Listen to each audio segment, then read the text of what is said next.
Alright, it's been a while since I did one of these videos. I think they were really helpful when I was doing it, and I saw a lot of improvement at the time. And then kind of all the things that or most of the things that I was talking about back then kind of got better, and so then I stopped making the videos. But I really wanted to circle back and make another video. I thought this game against Spittin Llamas was really good, had a ton of like positive, and I tried to comment on some of it. But there were some small things that I think have carried from game to game. They had chances that they maybe missed on, and I wanted to talk about them. I was going to say briefly, but these never are brief. I think once again, I'm going to try to just keep it to these categories. I'll probably split the, not probably, I'll split the YouTube video into the different categories so you can skip around if you want to the different chapters, if you're interested in specific ones and hearing what I had to talk about them. Yeah, I think for the most part, just to give a good summary of the game, I think we kind of dominated possession for the majority of that game. They had two players, what was it, 93 and 19, who were extremely good. I think 93 scored both of their goals. I only annotated through the first two periods. It takes a while to go through and come up with comments and stuff like that. So once I have a certain number of comments, I'm like, that's enough content for this video. Anyway, so we're going to go through the two periods. They only scored one goal. Their goal was just, I mean, he kind of just took the puck and went. There wasn't really anything else we could have done differently besides, I mean, there's always something you could do differently, but not really in those cases. So overall, though, domination. I really wanted to shout out our penalty kill effort.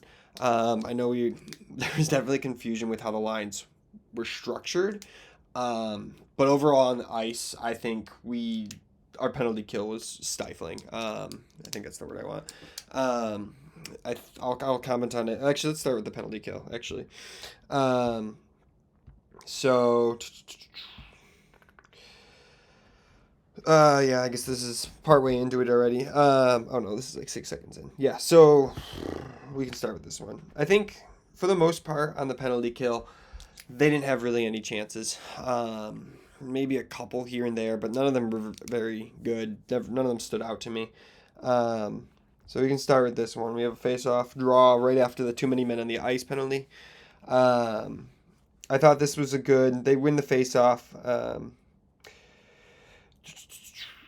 Yeah, I thought this was a good, I think I put the comment before. Normally I put it after the move that I wanted to see. So right here, they win the face. Oh, I didn't go back far enough. I remind myself of these clips sometimes. Yeah, so they win the face-off back. I think they win it. I don't know. I'll talk about that later on when I go to the face-off section. There were some times where we win the face-off and immediately try to clear the puck down the ice, but like from the wing position. But the problem is they have a person standing right next to you most times, and so the puck doesn't get much power on it. It doesn't actually get out of the zone. I don't know if that was one of these situations. I guess I could have zoomed in. Anyway, they get the puck. They make this play down here. Could have been a little bit cleaner. I don't remember how to do all these annotation stuff. Could have been a little bit cleaner. I think that's me. I can't really tell. I should have probably cut this pass off sooner. Not probably should have. I definitely should have. But if that's me, I can't. I don't know. I think so. It looks like me. Not really. Sorry, play. But shot. No, I think it's Steph. Never mind. So maybe Steph steps up, blocks the shot a little sooner. But other than that, or blocks the pass a little sooner, but gets a good stick into their stick, causes them to miss it. And then what I actually want to talk about was, I keep forgetting to talk about it, was Fiona had a really good movement here. Fiona chases after the puck, does a good job. Buxton stays over wide on that wing down there. Fiona chases up to the point, puck comes down, goes down to the corner, and this is where a lot of times you have an opportunity to force a clear here where a puck is lost off the possession, and so you can kind of lose that diamond shape a little bit more. Really just try to force the puck out. So you can see if I freeze it here, which is where I meant to freeze it the first time. So Fiona is where this marker is where I meant to put it. Fiona's cutting off this pass here if there was one to come here, but she's mainly looking at taking this one away. And then Bucks here is positioned blocking this one, and Levi's right on there, man. So that puts us in a really good spot. You can see this person in the corner puck tries to play it down the boards. Fiona's right there because she read that play really well. And then we get it clear. Goes down the ice, I think. I don't know. I'm going to fast forward to here. The only thing, I think this is when they re-entered the zone. We had a little bit of and this is applicable to non-PK. This is just in general, right? On a breakaway, you want to cut off the pass, right? So you can see here on this breakaway, we have Fiona in the middle here, Levi wide.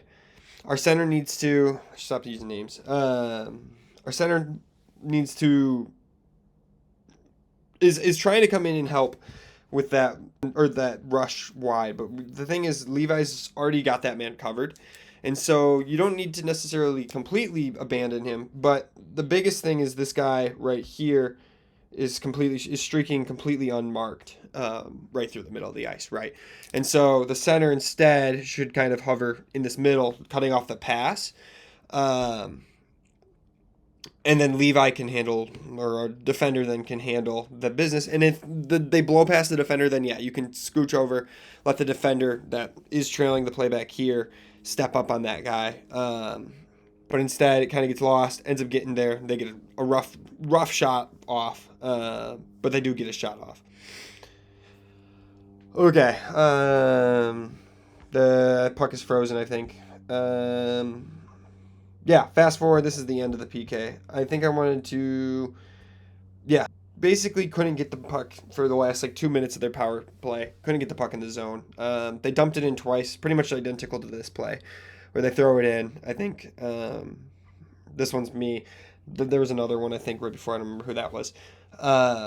Both of them just cleared immediately down the ice, right? They don't get anything out of it. And then you can see we have a good forecheck here by Tomas. He gets in there, forces pressure, forces a turnover wide against the boards. He has an option to pass or to take a shot. Defender slides over, cuts off the pass a little bit. I think either way, there's a chance. Tomas saw the shot, took it. Beautiful shot. Great shorty. No notes. Yeah, I thought our PK overall was extremely good. Those two plays that I commented on were very kind of nitpicky.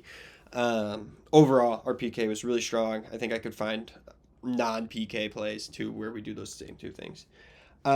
This is a second PK.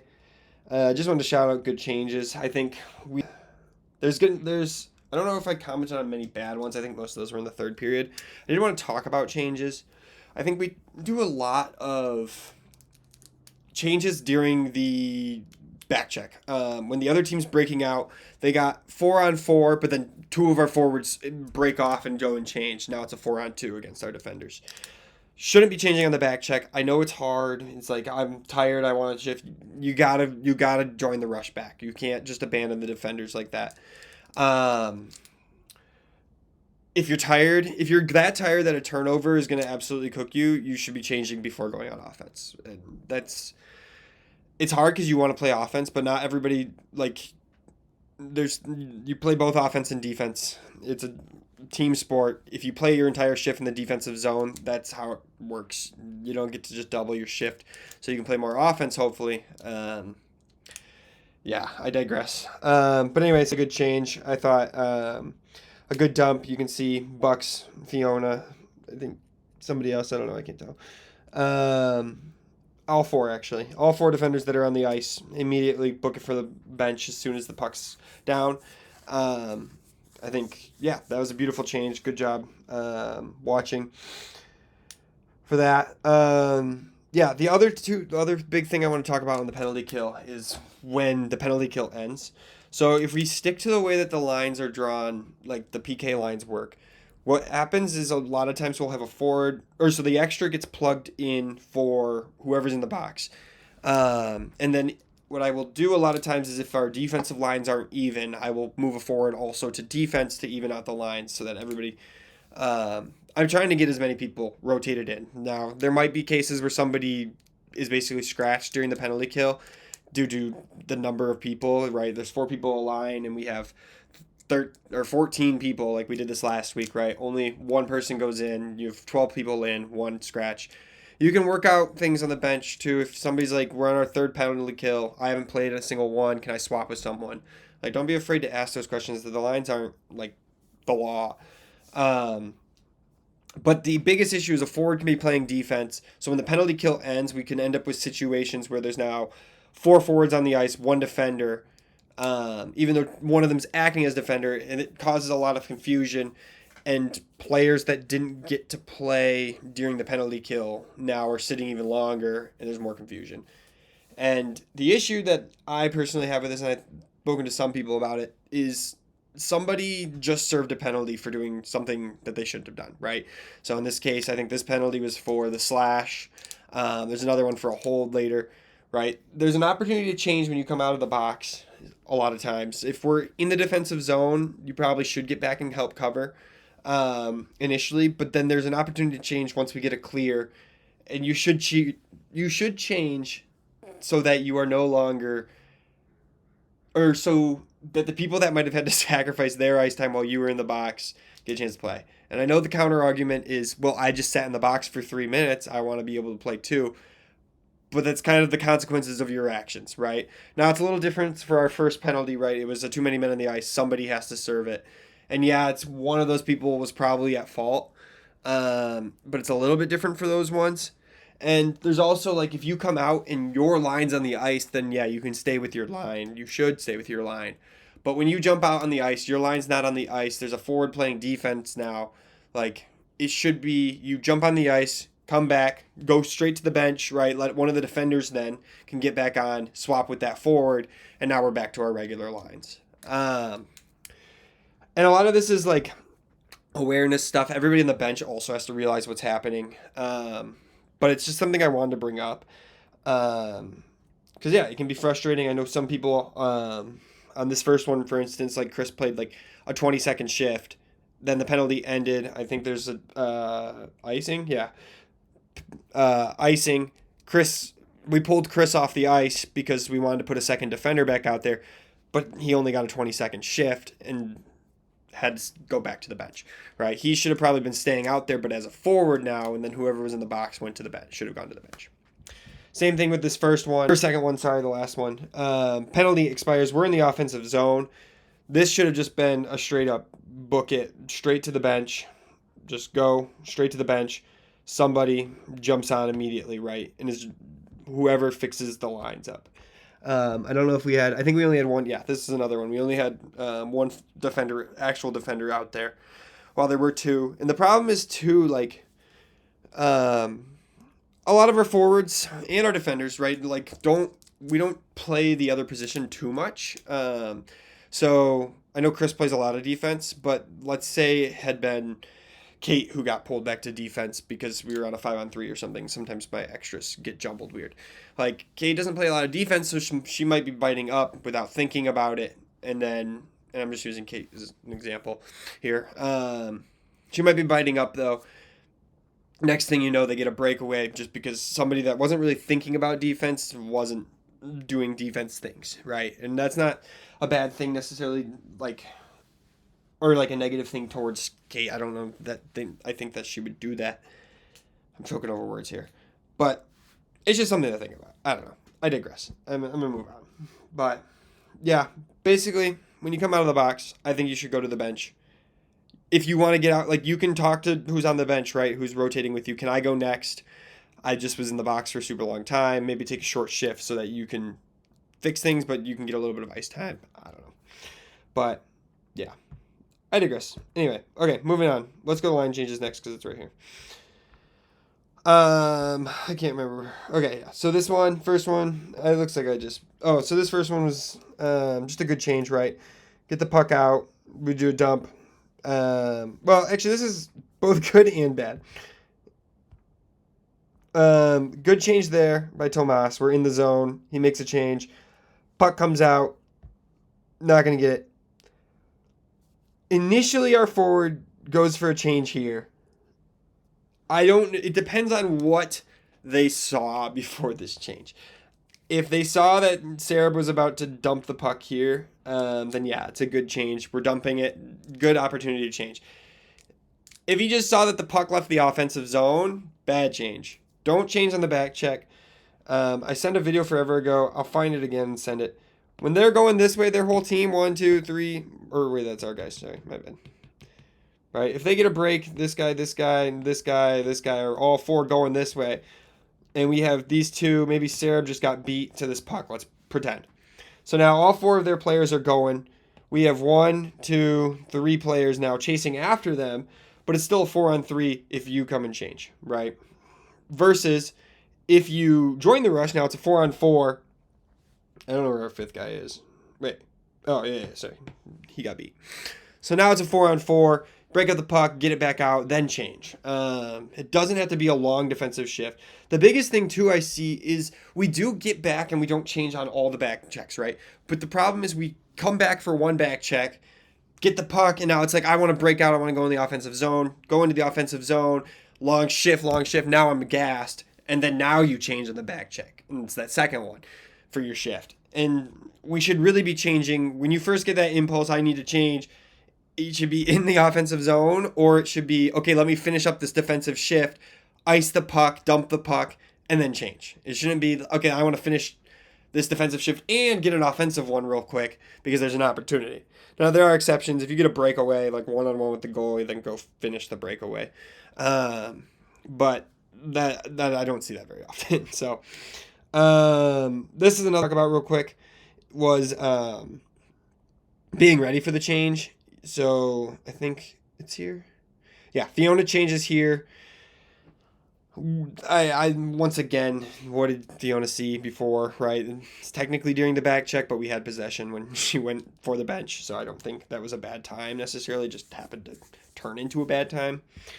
But the bench jumps over, and by the time she's already walking through the door, like just now is the next center jumping over the boards. Instead, it should be as she's coming to the bench. So back it up 10 seconds. Like she makes this move, right? Looks like we win the puck. She goes right now. Right now, the next center needs to be ready. See that she's coming to the bench, already up, coming over the board. If you're worried that she's going to too many men, you wait. You could be sitting on the boards, right? Already up on it. And then as soon as she gets to the door, she starts coming through. You're jumping on the ice right now. So you should be on the ice right now, so that you're ready when this player's now just skating right at you. Instead, you end up coming over after they've blown by you, and you're chasing after the play. This isn't just this one. I saw this about 1,000,000 times during our game, where I think it was, this one's before the too many men. I think it's a lot of it was because of the too many men penalty that came.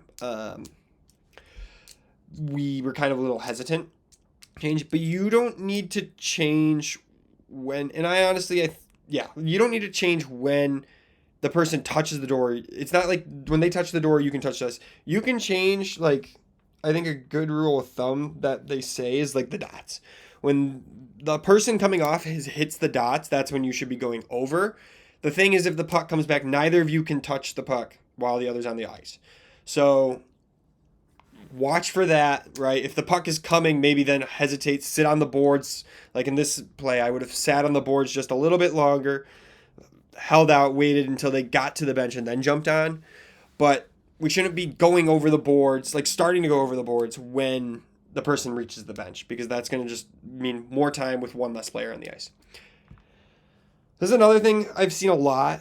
There's a number of ones. So I think I only commented on this one. This is the one that led to too many men.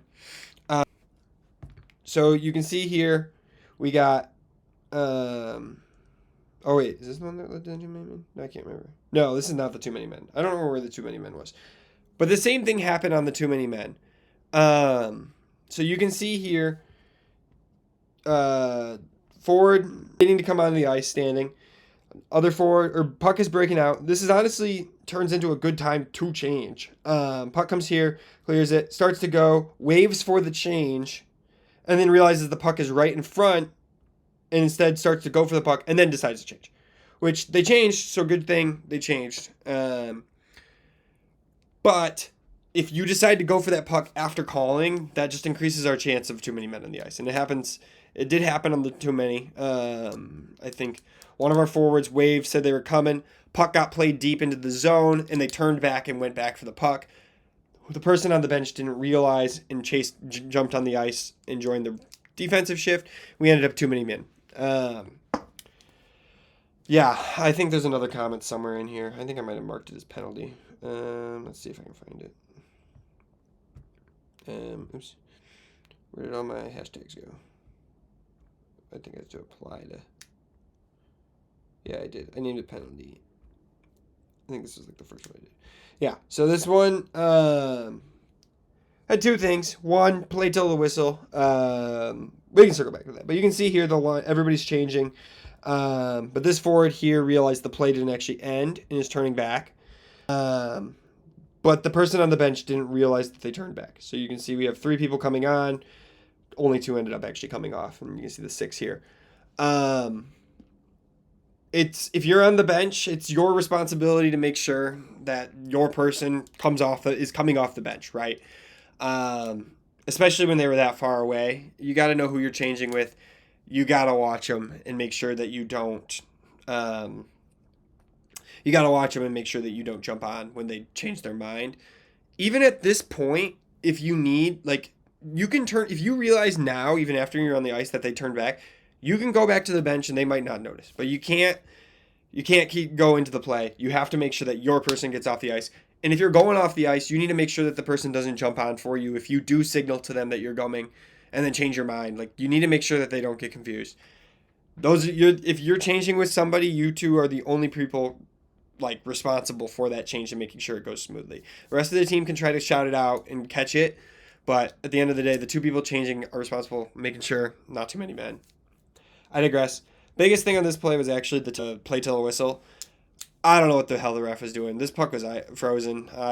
Doesn't freeze it. I think it's because they don't pressure, and technically I think the other team has to pressure the frozen puck before it's frozen. Nevertheless, Jesus Christ. Nevertheless, oh my God. Play to the whistle. There was no whistle, so stay on it.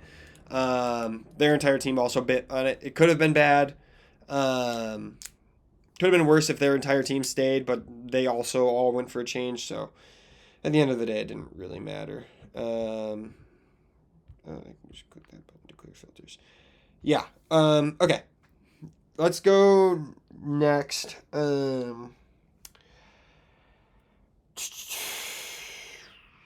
Sorry, I'm thinking breakouts. Okay, so I really wanted to say that the breakouts I think have improved 100-fold. I think these are all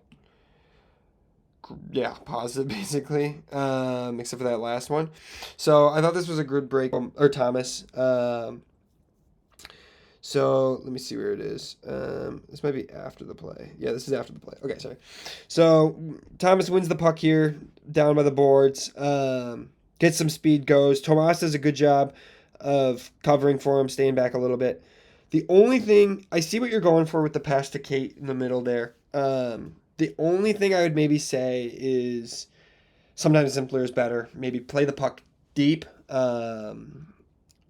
Because you are a defender rushing in. If the play's not there, it might be better to play the puck deep, because right now turning the puck over in the middle right there can be very dangerous when your defender's up, right? It can turn into a breakaway the other way now without numbers. So either playing the puck deep or carrying it yourself even deeper. Like I said in the comment, I see what you're looking for. It was a good pass. Kate is open. There's just a lot of bodies in the way. I think this was Tomas scoring a goal, I believe. Yeah. Good breakaway, just goes. Yeah. And then he makes the pass to the wide open man. Goal. Textbook. Couldn't ask for it any better. Great vision by Tomas. I think there was another one. I think I already talked about it. The one with Kate. He took the shot instead, right? That's exactly what we want to see, right? Sometimes he shoots, sometimes he pass. The goalie doesn't know which to expect. Textbook. Yeah. Let's see. Oh, no. Oh, okay. Hashtag. I don't know what play it back means. Oh, play it back to the defense. Yeah, this is another one. I feel like we do this a lot, where we end up in situations where we don't play it back to the defense nearly enough. A lot of it normally I think is in the O-zone where we don't do it, but this is a good example. If I go into draw mode real quick, you can see we have Levi here, so I kind of cut him off, but he's facing this way. Meanwhile, we have 1 forward, 2 forward, 3 forward, and I think there's another defender up here. I think it's where the other defender is. Coming back. What we end up doing in this play is I think the puck it kind of gets like tossed this way, trying to get to one of these two forwards. But the problem with that is neither of them are actually moving that direction, so they're not going to be able to handle the puck and take it on a breakaway. Instead, we need to look back here, right, with the puck. And actually, let me use a different color.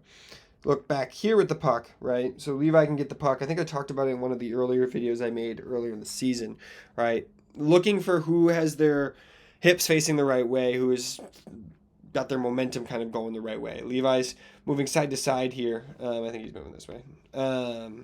Moving that way.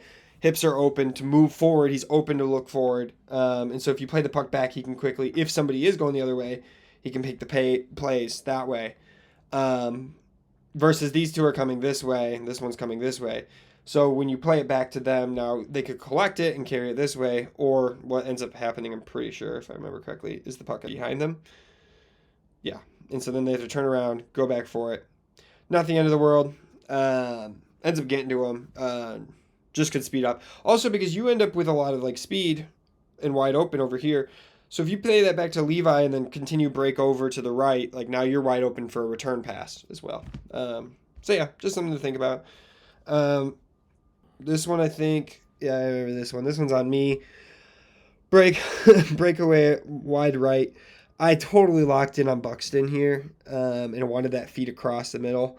I need to pick my head up more and recognize that Fiona is wide freaking open in the middle here, and play that puck there. Oh, this gives me nightmares.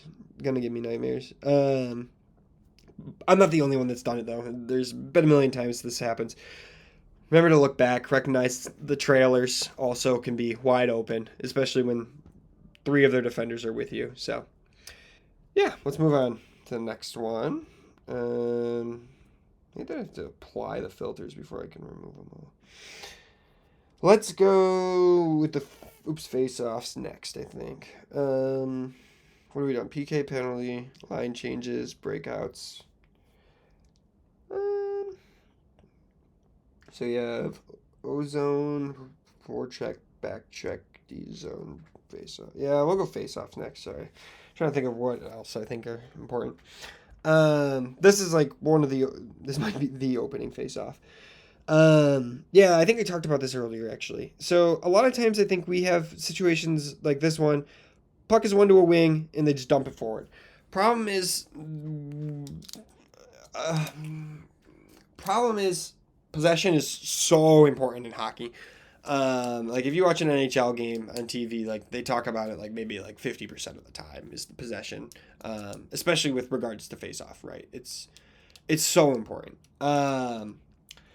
And so when you win the face-off, if it comes to a wing, like playing it forward like that to nobody on your team just basically hands over the possession, especially off a face-off.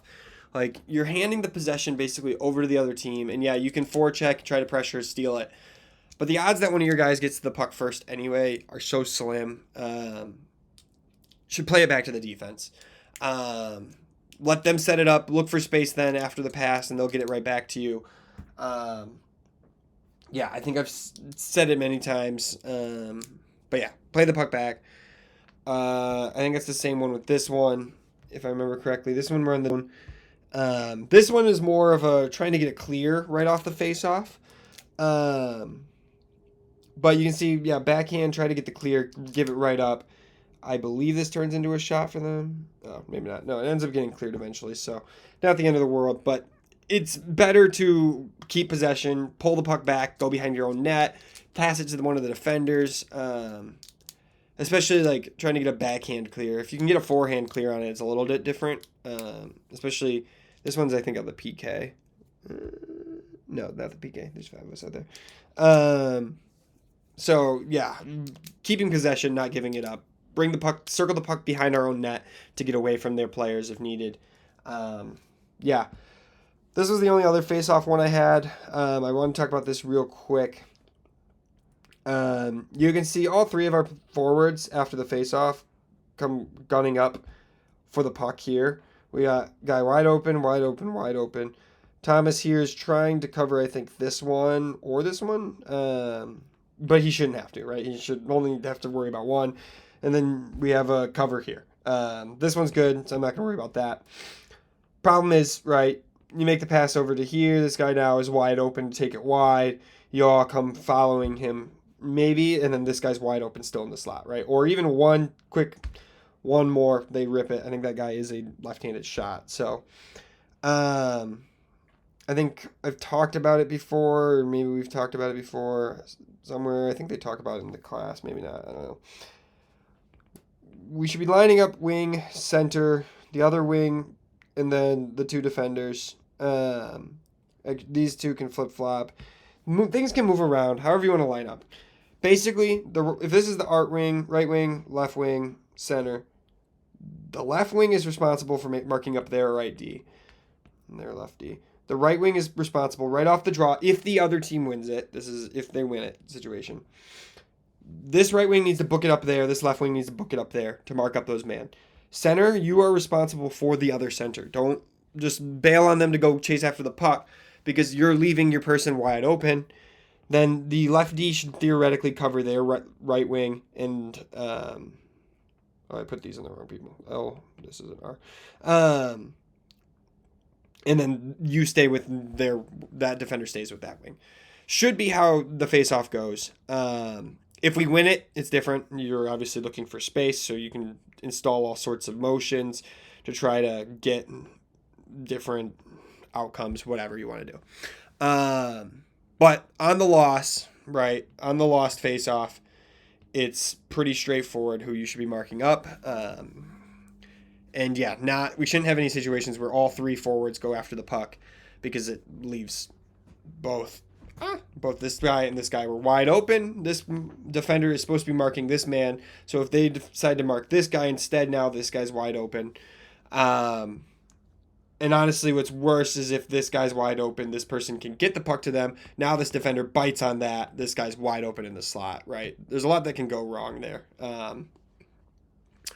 So basically, summarized, make sure you cover your man.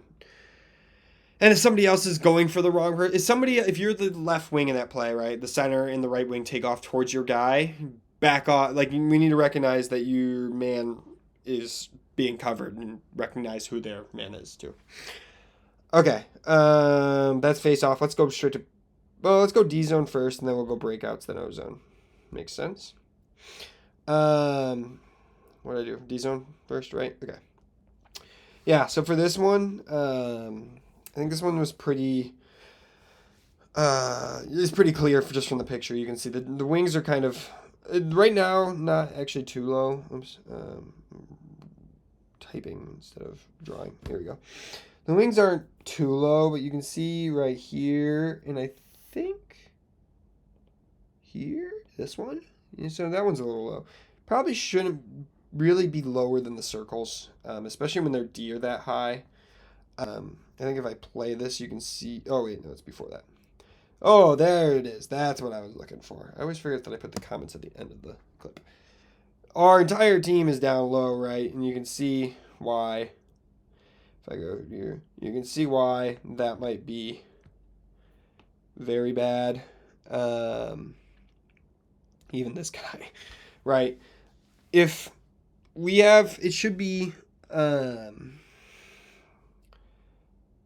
I don't know. You can see it.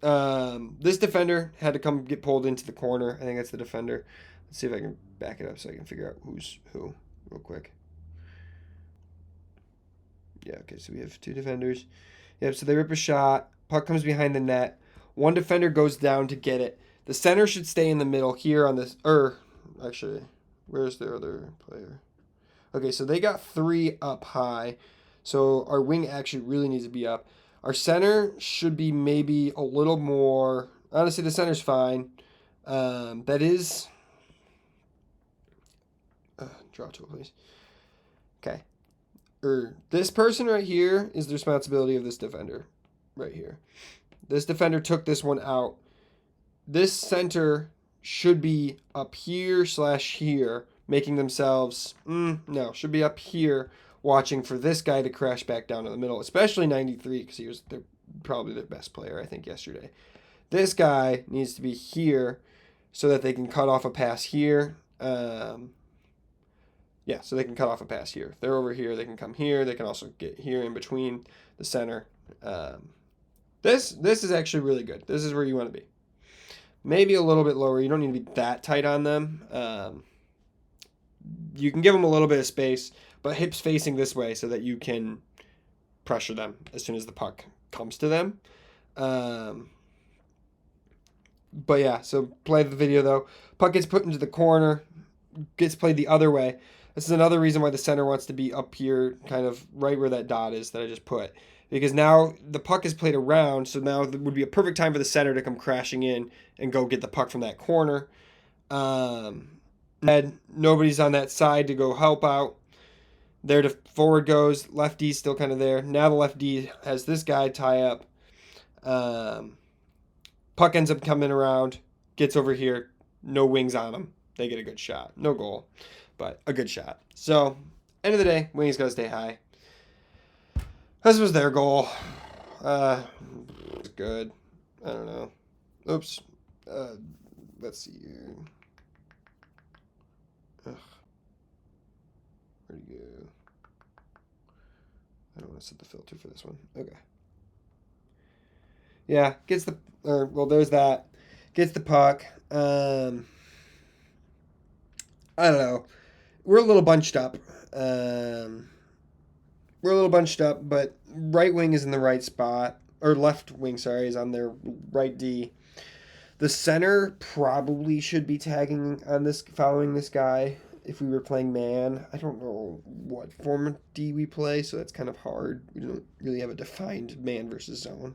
Guy comes in, makes a move, Tomas gets a good stick on it, but it doesn't knock it off. Center comes in, trying to swipe it. It's bobbling, but it stays with him. He recollects. Their forwards, other two forwards, tie up our D good, so none of them can really get loose to go help. He gets a good shot. I think only thing we could have done differently is if we're playing man, the center sticks with this guy. But I think we play more of a zone D, so we kind of like the center kind of lays off to cover the rest, stay in their zone. I don't know, but anyway, that was. Wait, I did breakouts. Did I do breakouts? No, I'm blanking. Yeah, we did breakouts already. Oops, clear filters. What do I have left? We did O-zone.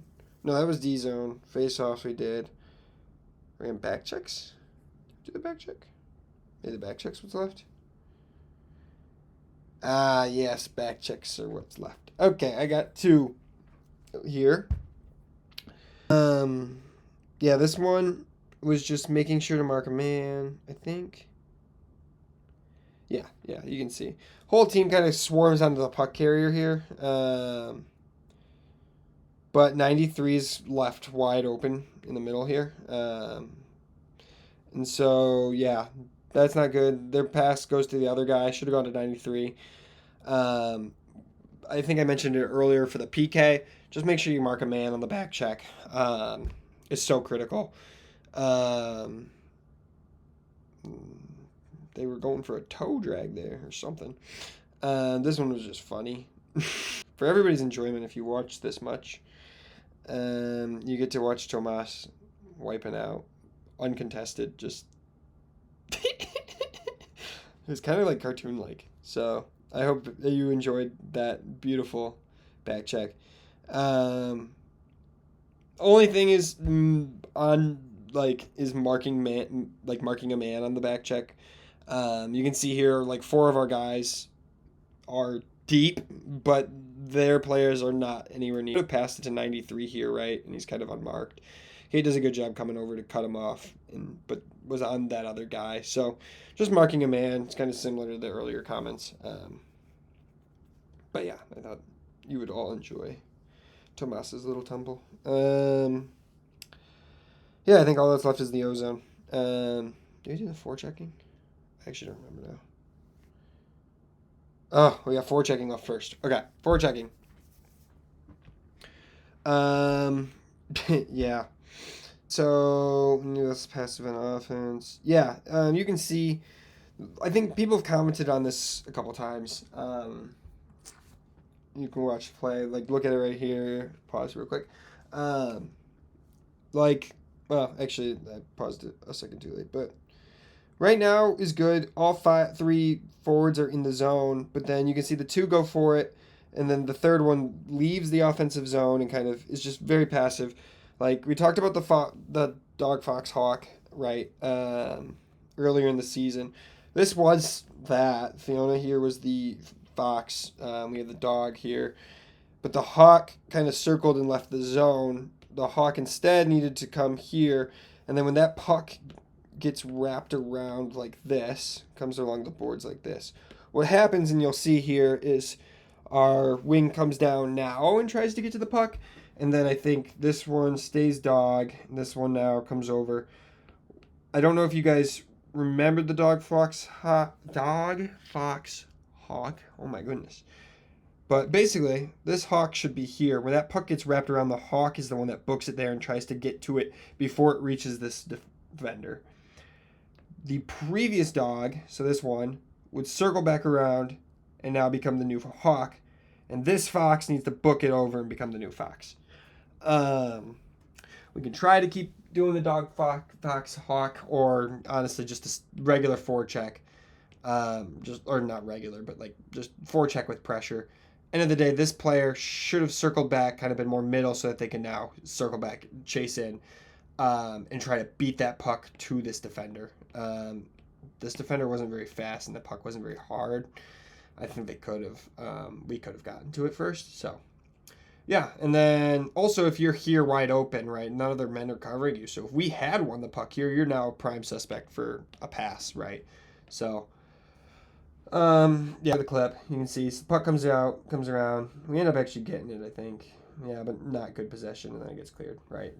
But let the defender pinch like that, right? You come up and pinch on that left wing. The defender, Levi, is perfectly capable of also doing that maneuver. And if you're in the center of the ice, he wins that pinch like you did. You now have the puck wide open in the center of the ice. Oh, yeah, I thought this... Oh, freaking A.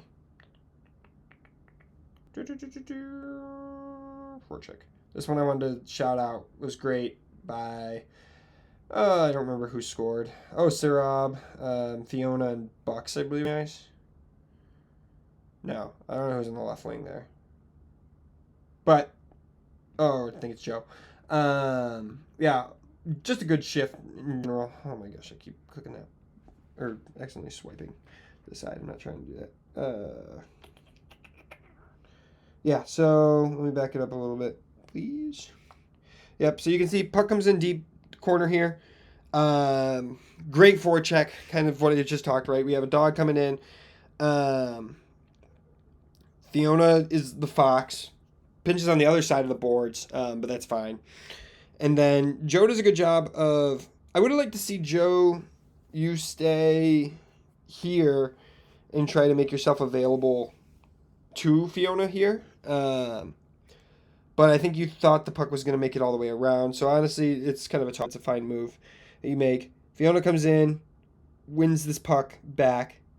There's kind of a scuffle. Sarah, or Joe, now I think you're in a good spot. You move over to the boards. You're wide open if that puck does get played over. Sarah, I thought you did a fantastic job of recognizing that Fiona was going to the puck and setting up in front of the net. Recognizing goalie's watching behind. Puck comes out, bounces, get a lucky bounce. Goalie's not even paying attention. Not even ready for it. Doesn't get much easier than that. All because of perfect positioning and Fiona not refusing to let up. Just a good recognition too by Sarah, right? You lose the guy. You see you have Fiona. You go and take Fiona's space. Yeah, I thought that was a good play. Another passive forecheck, I think. Yeah, you can see our third forward's way back there. We're dogging them. We're chasing. We're getting good pressure in here. But, yeah, we're just a little passive. Now it's a little better. And then, yeah, I should have... If we hadn't been so passive, I think... I think I was also being very passive as well. I wish I had stepped up a little sooner. That was a horrible pinch when I did pinch. So that guy was very fast, though. I think Max Blake ended up chasing him down. Another passive forecheck, I think. Off a face-off, you can see everybody backs off here. One of them changes. Yeah, Sarab changes, which is, once again, not a great time to change during the other team's breakout, right? It even goes back to where the right wing was supposed to be. But you can see, overall, just very passive. It goes back to this guy. Buxton goes after him, but the other forwards have left the zone, right? Nobody's in there to pressure any of their other players. So, yeah. Ozone. Last one. Okay. This one, rip it. I think it rolls off Jana's stick, so she doesn't get a chance to rip it here. But I've seen this before. A lot of our defenders will get the puck. In these split decision moments, and you just gotta shoot that puck right away, right? The lane's there. You got somebody crashing the net. Instead, we kind of hold on to it, and their guy's able to get up there. Overall, though, I think it was a good puck deep. Nothing I'm really complaining about. Just rip it. Let's see where I'm talking about here. Oh, this is a good net front. You can see, does a good job. Chris does a good job, I think. Crashing the net, getting in front, ready. Tomas wins the puck here. Tries to feed it, gets tipped into the corner. Here, when it goes into the corner, the only thing I was going to say is when Tomas is kind of... So Kate does a good job getting into the corner, plays it up to Tomas. Problem is you already have somebody in front of the net, so Kate kind of moves into that lane, which makes it a lot easier for their defenders. The center should probably stay low there to be an option along the boards. That pass, too, from the boards, if Tomas gets it to you, back up to Chris is a little bit easier, in my opinion. I think that's how Bucks, Fiona, and Nick's line score like every single game. Is pucks from the corner, not necessarily the sideboards. Yeah, stuff happens. So maybe I would have stayed lower there. And then, yeah, once the puck's turned over, the center comes back to the middle. Chris does a good job pressuring. Yeah, maybe, once again, a little passive. Just stick on, like, go after that guy. But he was also their best skater, so I don't know. Yeah. Overall, good stuff. I like the net front. Yeah. Oh, I think that is everything. Only 48 minutes. Look at me. Yeah, if you watched the whole thing, I appreciate it. I spent a lot of time on these, even though I only do 2 periods. Overall, it was an awesome game. It's easy to be critical of our mistakes when we blow teams out. It's a lot harder for me to do these videos when we lose. Because I don't want to make anybody feel bad, make them feel like that's why we lost. So, yeah, great win. I'm glad that we had an awesome blowout win. 7-2. I think we're top of the division. I don't think it says we're top of the division because they haven't put a game in. But, yeah, top of the division.